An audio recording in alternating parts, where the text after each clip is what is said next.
Did Donald Trump forget D-Day? That question began circulating online after the U.S. president spent the 82nd anniversary of one of World War II's most significant military operations, posting a series of AI-generated images and videos celebrating himself and berating his opponents. On June 6th, as the world marked D-Day and honored the thousands of Allied troops who stormed the beaches of Normandy in 1944, Trump's Truth Social feed was flooded with bizarre AI-generated content. The posts included videos showing Trump riding a lion, skydiving with a bright red parachute, mingling with cheering crowds, and even sharing meals with world leaders. Other posts featured an AI-generated image of the future Obama presidential library depicted as a giant garbage can, a collage mocking Rosie O'Donnell, and a rendering of a White House drone port as Trump continued attacking his political opponents. There were also images of Trump embracing an oversized American flag and gazing into the distance as military helicopters flew overhead. But critics quickly noticed something missing. Not a single tribute to D-Day appeared on the president's social media feed. For context, D-Day marked the Allied invasion of Nazi-occupied France on June 6, 1944. More than 156,000 troops landed on Normandy's beaches, and over 4,000 Allied soldiers lost their lives during the operation that helped turn the tide of World War II in Europe. As hours passed without any public acknowledgement from Trump, criticism began mounting online. The anti-Trump group Republicans Against Trump posted, quote, "It's D-Day. Trump's first post on Truth Social is a bizarre AI video about how much people love Donald Trump. Not a word about the heroes who stormed the beaches of Normandy."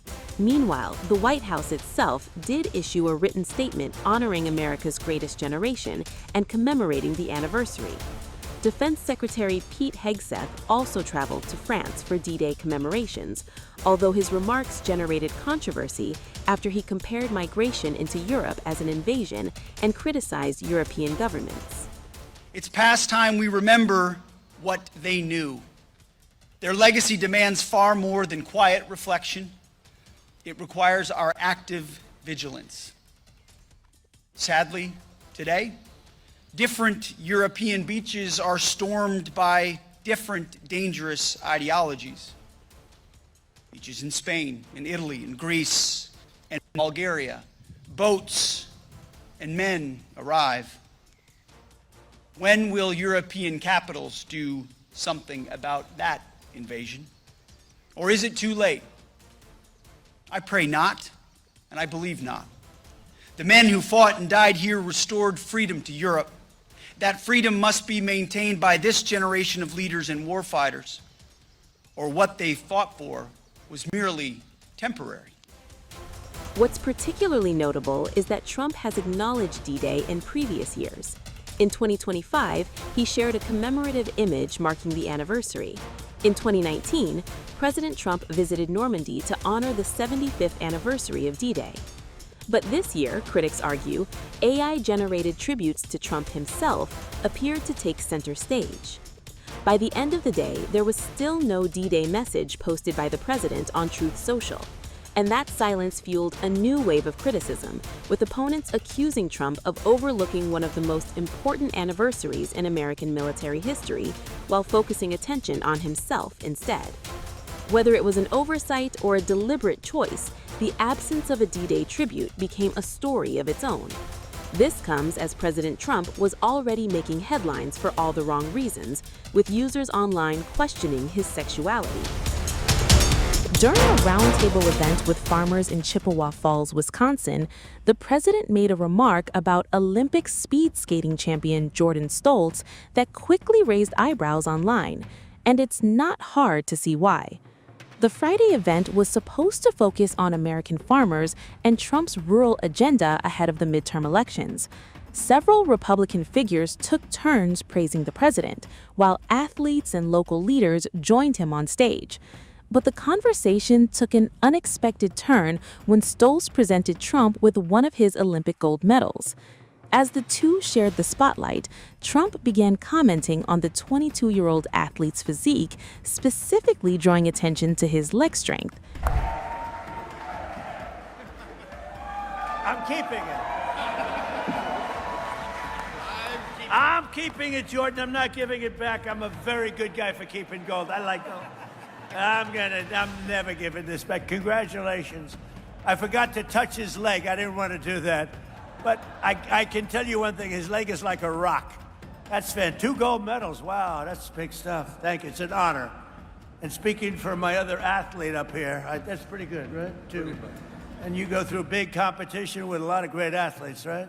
Are you going to be doing it again? Another Olympics? I plan to be doing it until 2030, as long as I can. Until Salt Lake City in 2034. Well, we'll so be that'll be on watching. home soil. We're going to be watching, okay? You could do it again. Okay? Right. So, The comment immediately sparked reactions online, with critics calling the exchange awkward, bizarre, and some even went as far as to question his sexuality. For many viewers, it was yet another moment where Trump's off-the-cuff remarks ended up overshadowing the actual purpose of the event. And it didn't stop there. Moments before, Trump had already singled out Pro Football Hall of Famer Joe Thomas, who was seated nearby. The president launched into a series of compliments about Thomas's appearance and physical build, describing him as a remarkable specimen and praising his looks in front of the audience.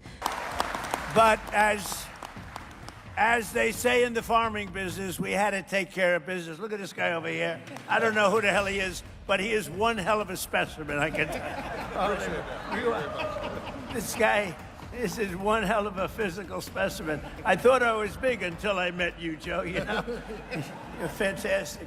That's what I like. Anyway, I just want to let you all know that I'm thrilled to be here at Custer Farms, and Ken and his family, they're amazing. I took pictures with them backstage and got to know them a little bit. They're really amazing people. They built this country. You all built this country. Not the complainers, not the wise guys. You all built this country. And I just want to...